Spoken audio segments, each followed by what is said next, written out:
Assalomu alaykum hurmatli televizor ko'ruvchilar. Uyg'ur televiziyasining kundalik xabarlarini ko'rishinglarni qarshilaymiz.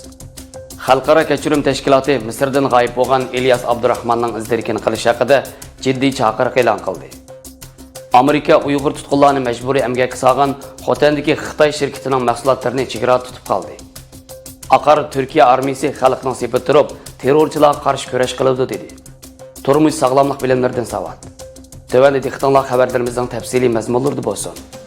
Ayni vaqtda Misrda o'qigan Ilyas Chanrahman Misrda 2017-yil iyun oyida tuyuqsiz va sababsiz tutqun qilingan va Xitoyga qaytarilib, lager qamalganlik taxmin qilinayotgan 200 dan ortiq g'oyib Uyg'ur o'quvchilarning biri.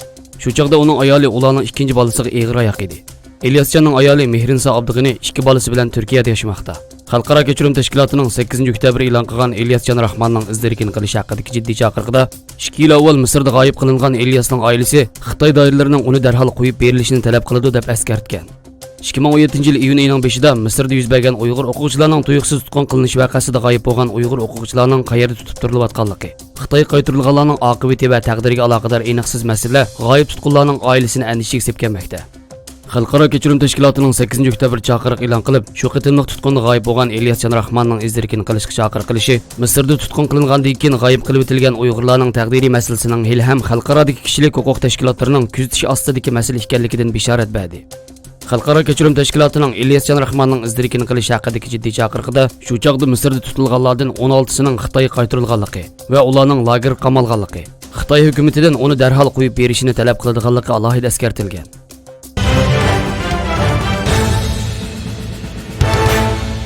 Erkin Asiyada düz xabarda Xitoydagi Tayda kiyim-kechak kasbdorlik shirkatining Xotan shahridagi Sho'rboq yezisi Zag'un kentida zavod qurib, lagerdagi atalmish ifodasi yaxshi deyilgan Uyg'ur tutqunlarini majburiy emgakka selayotganligi, uning ishlab chiqarilgan mahsulotlarning Amerika qatorliq davlatlarga eksport qilinayotganligiga doir xabarlar keng tarqalgan edi. Yaqinda Amerika Tamojna va chegara qo'g'dash idorasining Tayda kiyim-kechak kasbdorlik shirkati ishlab chiqargan mahsulotlarni Xitoy hukumati bilan til beriktirib, lagerdagi Uyg'ur tutqunlarini majburiy ishlatganlik sababli chegarada tutilib qolganligi oshkorlangan.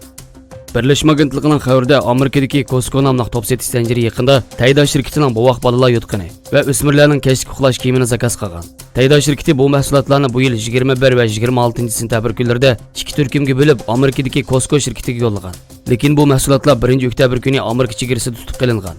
Birleşme Agentligining xabarida qayd qilinishicha, Amerika Tamojna va chegara qo'g'dash idorasining muvaqqat komissari Mark Morgan mazkur organning bu qaror haqida to'xtalib, buning bir kun ichida chiqarilgan eng ko'p embargo tizimlik ekanligi, ma'lum bir mahsulotning majburiy emgak orqali ishlab chiqarilganligiga gumon qilsa, bu mahsulotni Amerika bozoriga kirgizmaydiganligini ko'rsatdi degan.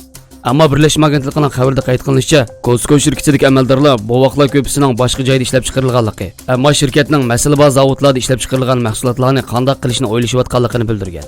Lekin Amerikadagi ishchilar huquqi birlashmasi nomli emgak huquq tashkiloti Costco shirkatining bovoqlar ko'pisining boshqa joyda ishlab chiqarilganligini ilgari sursimi, lekin buning to'g'ri emasligini bildirdi.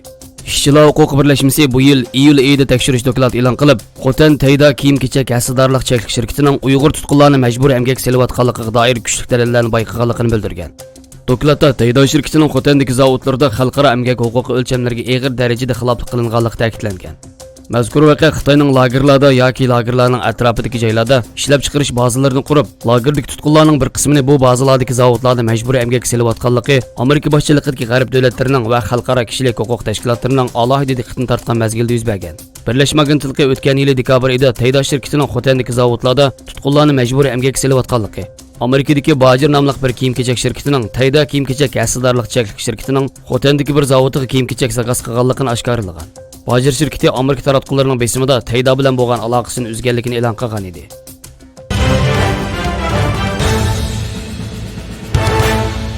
Davlat mudofaa ministri Hulusi Akar Turkiya armiyasining Suriyadagi xalqning sepida turib terrorchilarga qarshi kurash qiladiganligini aytdi.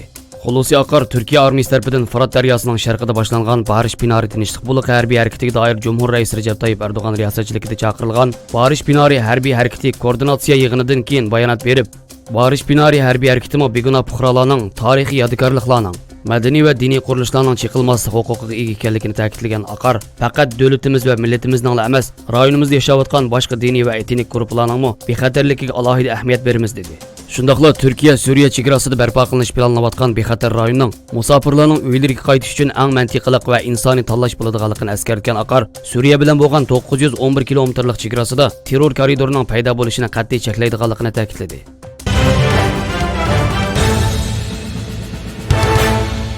Diabet keseli qon qantining o'rlishini alohidalik qilgan metabolizm xarakterli kasallik bo'lib, irsiyat va muhit omilining o'rtaq ta'siridan kelib chiqqan insulin ajratib chiqarish kamtukligi yoki insulinning roli to'sqinlik uchrashdan kelib chiqadigan kasallik. Diabet keselining ziyni qaysilar? Diabet keseli bir xil so'zilma xarakterlik, butun badan xarakterlik, ömürlük kasallik bo'lib, uzoq muddat saqlangan qon qanti yuqori bo'lish har xil to'qilma a'zolarning bo'libmi ko'z, böbrek, nerv va yurak qon tomirlarining so'zilma xarakterlik zaxmlanishi va iqtidori to'salqiga uchrash qatorliqlarni paydo qiladi. Meyitlik nisbati va o'lish nisbatini nihoyat yuqorilatib, og'riqning turmush sifatiga og'ir ta'sir yetkazadi. Shunga diabet kasalligining eng chong tahdidi amaliyotda uning agashma kasalligi bo'lib, diabet kasallik keltirib chiqaradigan agashma kasalliklar jiddiy xarakterlik va so'zilma xarakterlik deb ikkiga ayriladi. Jiddiy xarakterlik agashma kasalliklar, masalan, diabet kasali keton kislotasidan zaharlanish. Bu xil alomat odatda bir qadar tuyuqsiz yuz beradi. Hayotga nihoyat osonlikla tahdid sola oladi. So'zilma xarakterlik agashma kasalliklar odatda yoshirin yuz beradi. Agar kuzatishga diqqat qilmasa, meyib bo'lib qoladi yoki o'lib ketadi. Undaqda qanday kishilar bu kasallikka oson giribtor bo'ladi? 40 yoshdan oshgan semiz jamiyatidagilarda diabet kasali tarixi bor. Bak kichik tug'ilgan va bak cho'ng tug'ilganlarning diabet kasali giribtor bo'lish nisbati yuqori bo'ladi. Diabet kasalining bir qism tipik bo'lgan kelinkilik alomatlaridan, masalan, ko'p usuzlik ichish, kichik tarat qitim soni ko'p bo'lish, ko'p uzuqlanish va o'riqlashdan iborat alomatlar ko'riladi. Biroq amaliyotda B tipli diabet kasalining yuqorqidek tipik alomat yo'q. Eng oxirida yana qon qantini o'lchash orqali diabet kasali giribtor bo'lgan bo'lmaganligiga diagnoz qo'yiladi. Qon shakari diabet kasali giribtor bo'lgan bo'lmaganligiga diagnoz qo'yadigan birdan-bir o'lcham. Diabet kasali giribtor bo'lganda kasallik ahvolini tizginlab, yemak-ichmak orqali davolash, harakat orqali davolash, dori orqali davolash, kasallik ahvolini kuzatib tekshirish va psixik jihatdan tarbiyalash qatorliq 5 jihatdan davolash bo'ladi. Xabarlarimizni ko'rganingizga rahmat. Ko'rishgacha omon bo'linglar. Xayr xo'sh. Allohga omonat.